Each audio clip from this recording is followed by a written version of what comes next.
Sühüremizin başında otur gülen ayemi.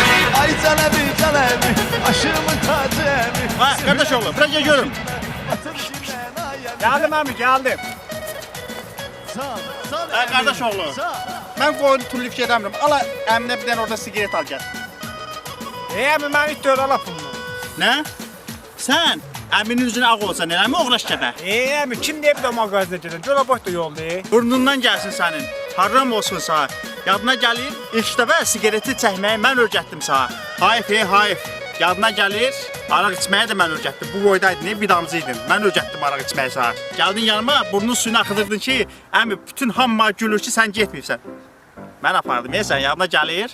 İlk dəfə mən apardım, əmin. Hələ qonşudan qoz oğramağı demirəm. Oğruyurduq, gətirdi sana öyrədirdim nətə qoz oğruyurlar.